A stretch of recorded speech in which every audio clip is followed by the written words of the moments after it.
Section 1, the day everything changed. When I first moved into Maple Ridge Estates, I thought I'd finally found peace.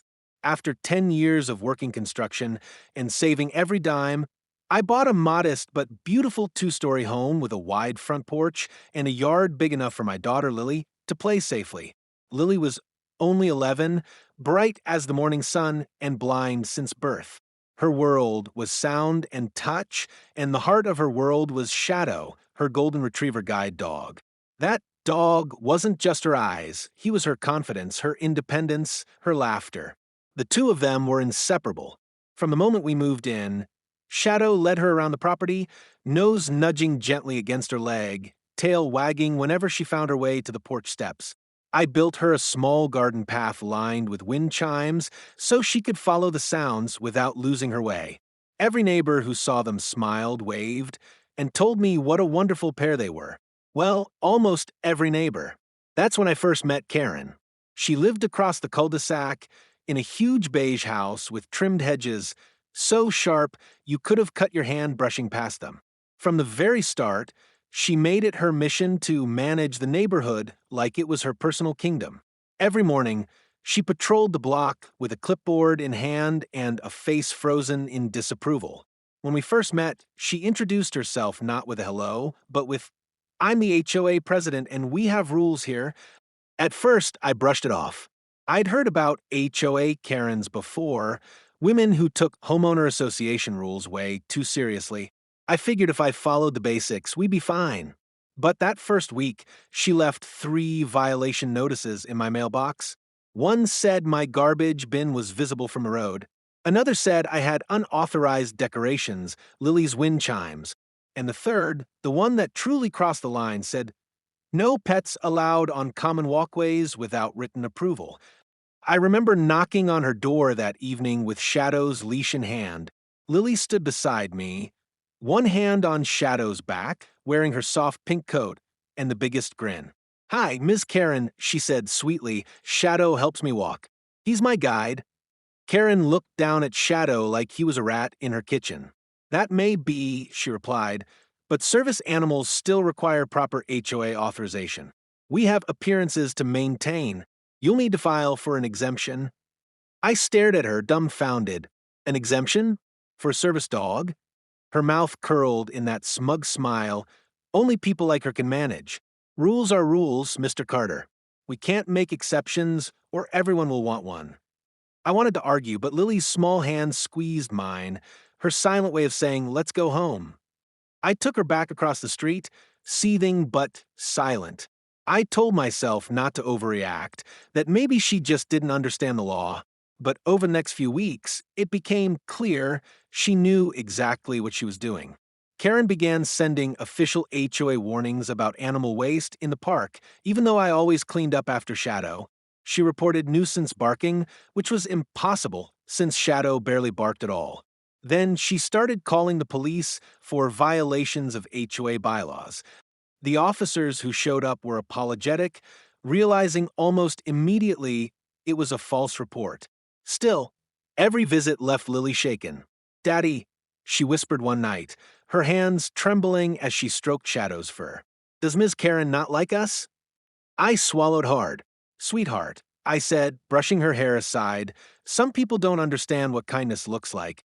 But don't worry, we're not going anywhere." And I meant it. Until one afternoon, everything changed. It was a Saturday, bright and clear, the air heavy with the smell of freshly cut grass. I was out back fixing a broken step when Lily came running to me, tears streaking her face. Shadow wasn't with her. My heart froze. "Where's Shadow?" I asked, already standing up. "Miss Karen, she took him," she sobbed. "I didn't even think." I sprinted across the cul-de-sac and straight to Karen's house. She was standing beside her trash bins, arms crossed, lips twisted into that satisfied smirk. "Where's my daughter's dog?" I barked. She didn't even flinch. "You mean that mutt that's been digging up the community flower bed?" I called animal control. He was running loose again. I felt a surge of rage I could barely contain. He was never loose. "You took off his harness, didn't you?" Karen's expression didn't change. "You can't prove anything," she said flatly. "He was found near the dumpsters. Maybe he wandered." I pushed past her and looked toward the row of trash bins. That's when I heard it, a faint whine. My heart stopped. I ran to the dumpsters, and there he was, shadow, trembling, trapped between two overflowing bins covered in plastic bags and filth, his harness missing. He wasn't hurt, just terrified. But when Lily heard his whimper from the yard, she cried out his name and ran toward him, tripping once before I caught her. Karen shouted after us, "You're not allowed to trespass." I turned, clutching Shadow in my arms, and said through gritted teeth, "You're not allowed to breathe near my family again." That night, I documented everything. Photos of the dumpster, witness statements from two neighbors who'd seen her drag Shadow toward it, and the missing harness which I found tossed into her trash. I called animal control and the police, who both confirmed that what she'd done was criminal. But what Karen didn't know, what she couldn't know, was that I had more than emotion on my side. I had connections. Before retiring to raise Lily, my wife had worked for the state attorney's office. I still had friends there, good ones, and by the time the report reached them, I already knew what my next move would be. Karen thought she could bully a blind child. She thought she could throw away compassion and call it rules. But she was about to learn that this time, she messed with the wrong father. Because I wasn't just going to get justice.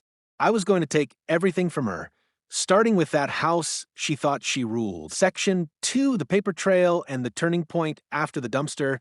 There was no more pretending this was a simple neighborhood spat. It became a clean, burning line drawn through our lives, and I walked that line like a man on a mission.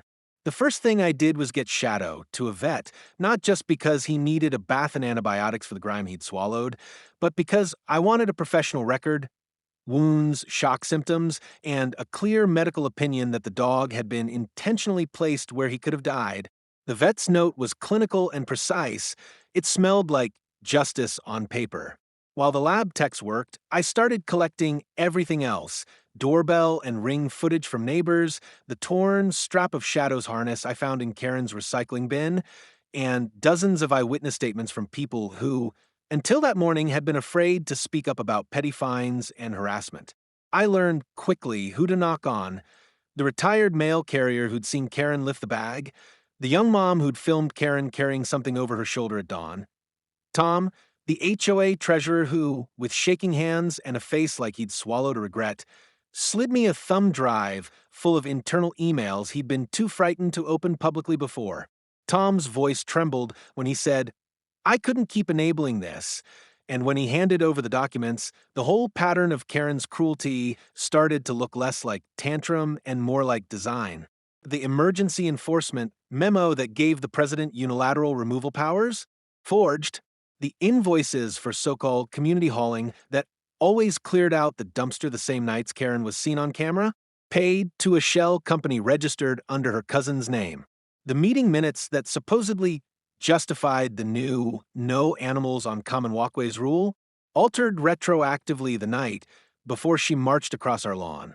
Each digital signature that link-locked legitimacy to her actions had, under inspection, a timestamp that didn't match the stated vote time, and when Tom ran cross-checks with the bank records he'd quietly kept, we found checks endorsed to companies that didn't exist on days when the HOA claimed they'd spent money on community safety. Greed and cruelty had been braided together and labeled neighborhood standards. By midweek, the county animal control officer and Detective Ramirez had both seen the ring footage, the vet report, and the HOA documents. Ramirez sat across my kitchen table with a stack of printouts and an expression that was all work and no patience for cruelty. "Intent matters," he said plainly. "If she was cleaning the area for perceived safety, it's a misdemeanor.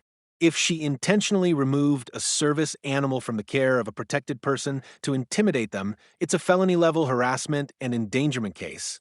Plus, we have evidence she manufactured authority." He used words that made me breathe out without thinking. Felony harassment, civil remedy, and for the first time since that image of Shadow in the dumpster burned into my memory, I felt the calm that comes when a plan has traction. We opened two parallel fronts: criminal animal cruelty and harassment, and civil disability rights violations, trespass, and restitution for mental distress. I called the Guide Dog nonprofit, and within hours, a representative was at my doorstep with legal pads, forms, and a voice that cracked only once when she listened to Lily describe how she had woken up to find her partner gone. "We will not let this go," she promised, and that vow carried weight in the room like a promise from a judge. But evidence alone doesn't topple empires. You need people, and that's where the neighborhood came in. I knew Karen had built her power partly by making examples out of the quiet ones. Elderly couples who paid fines on time so they could buy groceries, young families who moved in and kept their heads down, renters who were told the HOA could make life difficult if they objected. So I started knocking on doors. I didn't march with accusations. I brought copies of the ring footage, the vet's notes, and a simple question: has anyone else been bullied by Karen? People began to speak, not loudly at first, but with the relief of a dam that had been cracked. Mrs. Alvarez admitted she'd paid an emergency compliance fee last spring because Karen promised to fix the gazebos and never did. The retired carpenter across the street produced a ledger showing he'd been paid twice for the same job, but by different HOA accounts. A young couple produced texts showing Karen demanded they remove an accessible ramp for the elderly tenant beneath threat of fines. Each story added a layer. Each layer hardened the neighborhood's will. Someone started a private group chat, and in 48 hours, it was full of messages like confessions and offers of help. People brought printouts, affidavits, and courage. Tom, who had supplied the internal emails, became an unlikely hero. He admitted to having sat on a file for months, unable to speak because he feared Karen would ruin him financially if he did. When I told him what the Guide Dog nonprofit had said about the life and death trust between handler and dog, his hands shook, and he said, "We can't cover for her anymore." We coordinated. Tom would hand over the full ledger to the county auditor under subpoena. I would provide the footage to the DA. Detective Ramirez would make sure the animal control complaints were filed. Meanwhile, I filed my own civil complaint: damages for emotional distress, punitive damages for intentional infliction of emotional harm, and a request for a temporary restraining order to keep Karen away from my family and property. The ADA office filed an administrative complaint for disability rights violations, which bumped the matter into federal oversight, and suddenly the little war on our cul-de-sac had drawn the attention of county and state authorities. Karen's reaction was predictable and desperate.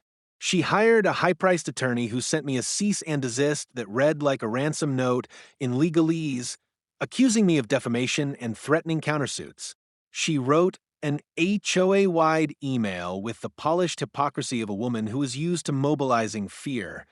She framed herself as the safety-minded president and tried to recast the dumpster incident as mishandled animal control. She even trotted out a sympathetic-sounding concern about kids and loose animals that was thin glue over a pile of wood. The press smelled blood. Within days, the local news had run an initial piece that showed the ring footage with my narration. The headline read like a hard slap: HOA President accused of dumping service dog. The backlash was immediate. Calls flooded the HOA office. Some longtime members resigned in shame. Worse for Karen, her cousin, the shell company payee, claimed he'd been coerced into signing, and that opened a new legal wrinkle that put the bank on notice. But the turning point wasn't just evidence or enraged neighbors, it was testimony. At a preliminary hearing, Tom testified quietly and clearly. He read emails into the record that showed Karen had instructed him to create flexibility in the meetings so she could act fast. He described the shell payments and the nights she deleted files from the HOA server. The DA asked calm, precise questions, and Tom answered them as if finally unshackled. When the ring footage played in court, Karen in her hooded jacket lifting the bag and the timestamps aligned with her late-night deletions, the prosecutor asked one simple question: "Ms. Whitcomb, did you at any point play shadow in the dumpster?" Her answer, a series of uncomfortable syllables wrapped in legal counsel, sat in the air like a confession. She tried to wriggle free with the old playbook: claim of misunderstanding, claim of safety concerns, claim of being set up, but the chain was chained. forged minutes, ledgers, multiple witness accounts, bank records, and the Ring camera that didn't lie. As the county began to freeze the HOA's discretionary funds and auditors descended on the account, Karen's allies drained away. She attempted one last maneuver, publishing a glossy, community-wide brochure that painted her as a martyr for neighborhood standards. But it was drowned out by the DA's office issuing a press release, charges filed for animal cruelty, theft, for misappropriating HOA funds, and official misconduct. The community I'd come to love, broken and bruised from a woman's petty tyranny, swelled into something better, a coordinated drive to restore trust. People who had been silent came forward to sign affidavits. The Guide Dog nonprofit scheduled a community talk to teach residents about service animals and disability rights. The school principal offered to put up a permanent informational sign at the bus stop about respecting handlers and their dogs. Tom and I sat on my porch one evening with beers that tasted like hard-won relief and planned the next steps: civil litigation for restitution, creating a neighborhood fund to pay for accessibility upgrades, and a public forum to redesign the HOA's charter so unilateral power could never again be wielded like a weapon. By the end of Section 2, the pieces were in motion: cameras, vet reports, bank trails, and a community that had finally remembered how to be brave together. Karen had made a catastrophic error.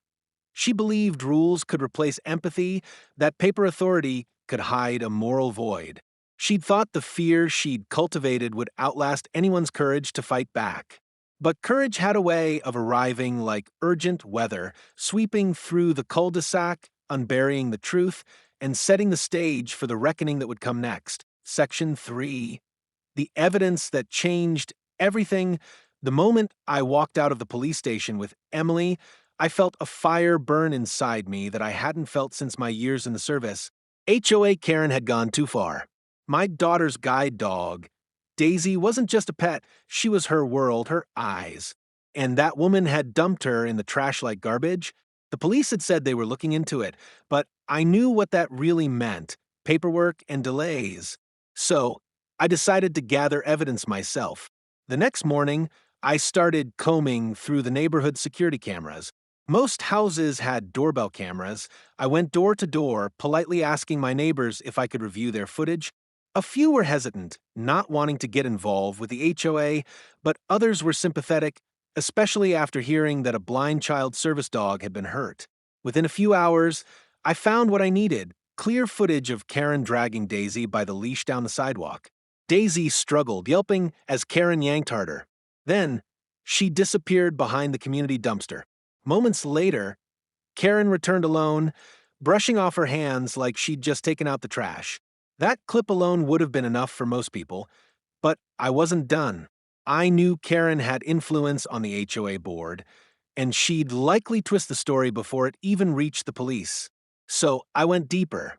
I noticed she had security cameras around her house, and one of my neighbors, Frank, who lived across the street, had a habit of picking up the HOA Wi-Fi signal on his tech equipment. Frank was a retired IT guy, and he owed me a favor after I helped him fix his roof during a storm. Within an hour, Frank had pulled up her cloud camera archives.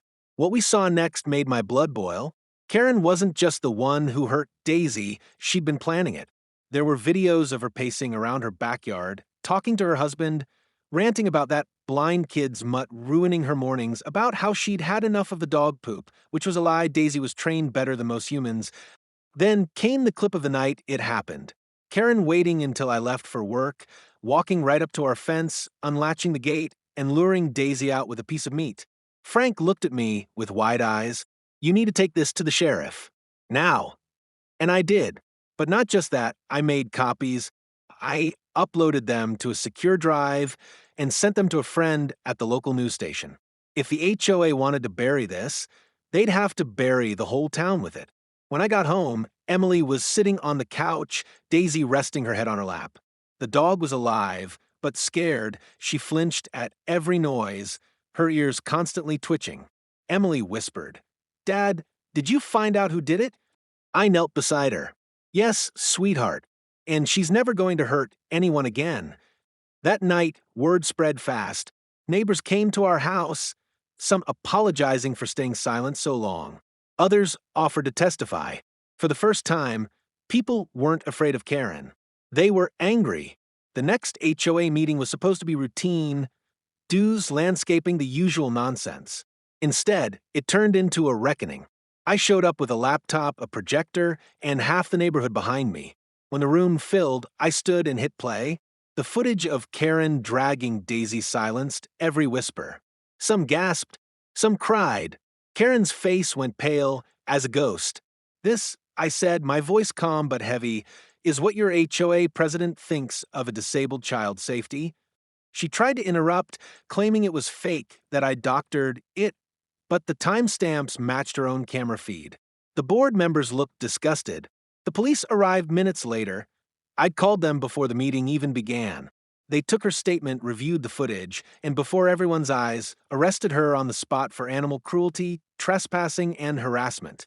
As they let her out, Karen screamed about how she'd get her lawyer and the HOA will protect me.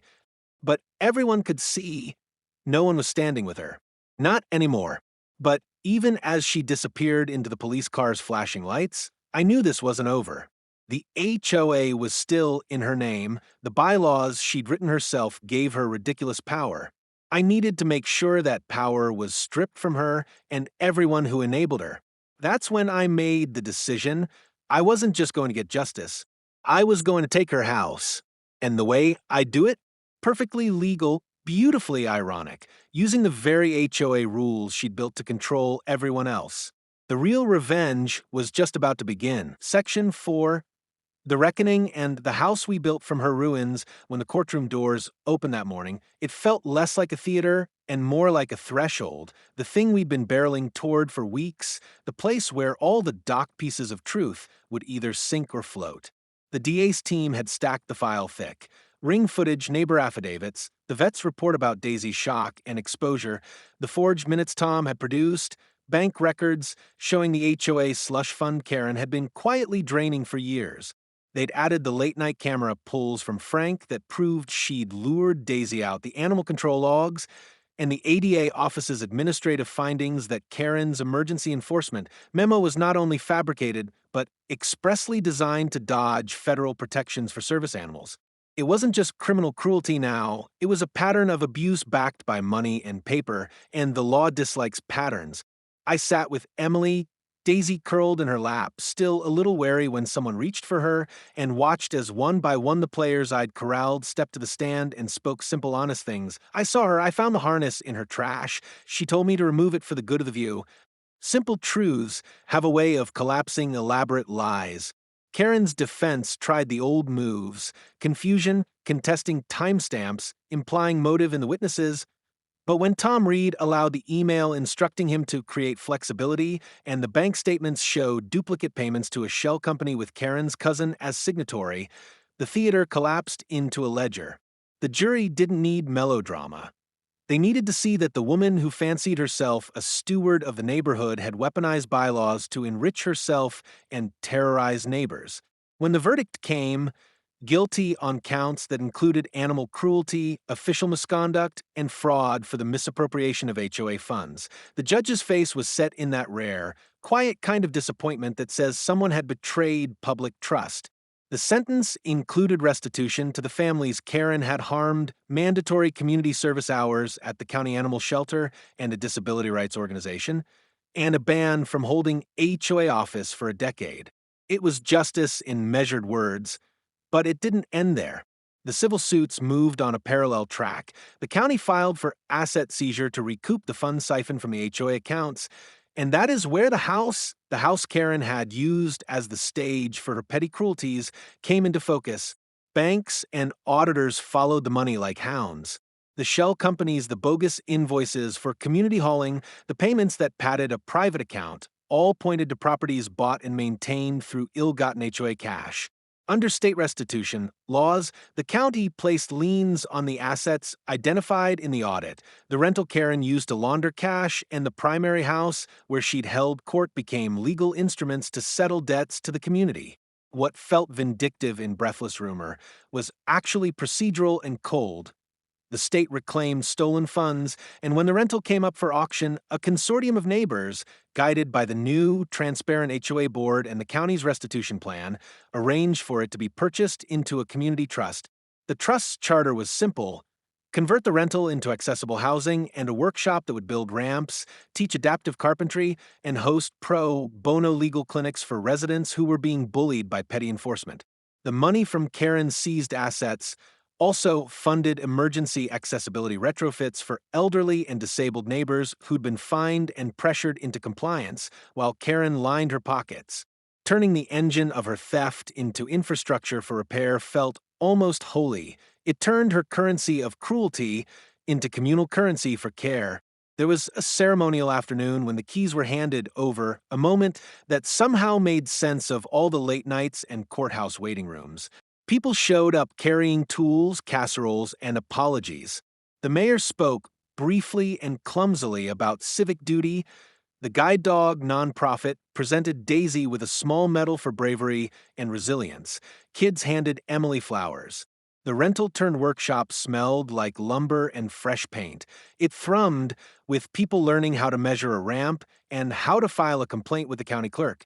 The plaque we mounted above the doorway read, "From Harm to Home, the Community Accessibility Trust." Emily touched it with a fingertip and grinned like a kid at Christmas, as if the plaque was less about the words and more about the promise. Karen's primary house didn't vanish in a melodramatic sweep. The courts supervised its sale, applications were taken, and in the end, the property was sold at fair market value. The proceeds went into the same restitution pool, paying victims and establishing a small legal fund to help other residents fight predatory enforcement in the future. People asked me if I felt satisfied watching the moving trucks haul away the very things she decorated with other people's money. I said I felt relieved. Taking her house wasn't an act of revenge, so much as an act of correction, a reallocation of stolen goods to those they were taken from.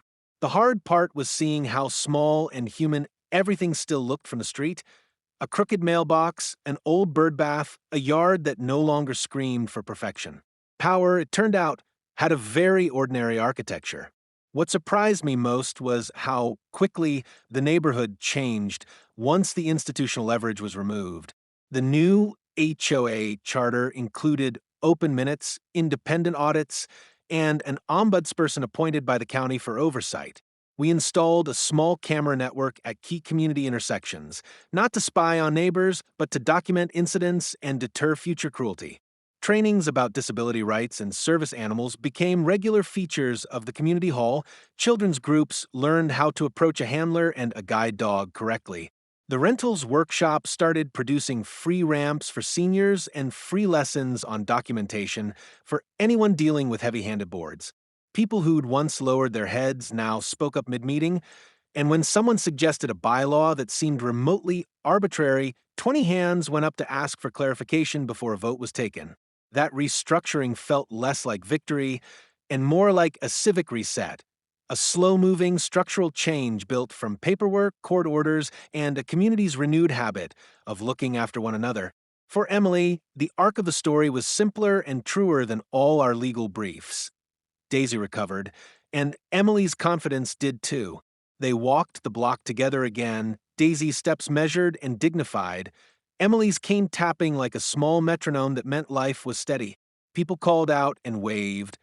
Kids learned to stop before offering a pat and ask, "Can I pet her?" The worst thing that happened to us had been transformed into a regular Saturday workshop where fathers and teenagers measured planks and learned to make thresholds accessible. I taught a class on documentation and civic process, how to file complaints, how to subpoena records, how to protect oneself when bureaucracy becomes a weapon.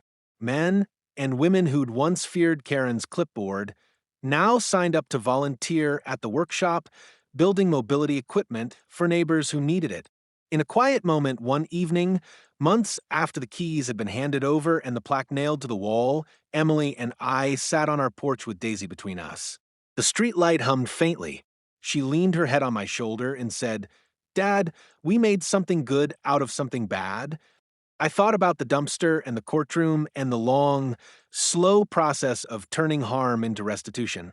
I thought about how a community that had been cowed into silence had found its voice again. Yeah, I said, feeling the truth of it, we did. We didn't take Karen's house to gloat. We took the assets she had stolen and turned them into tools for healing. That loop felt clean to me. Harm remade into help, terror remade into teaching, cruelty remade into care. The woman who once marched our streets with a clipboard and a grim mask of authority was gone. In her place was a workshop where kids learned to build a ramp and a trust that paid for accessibility, so no neighbor would ever be ordered to choose between independence and fear. Justice, in the end, was less a shout than a slow, steady reweaving of community, and that's how we took her house and turned it into something that belonged to everyone.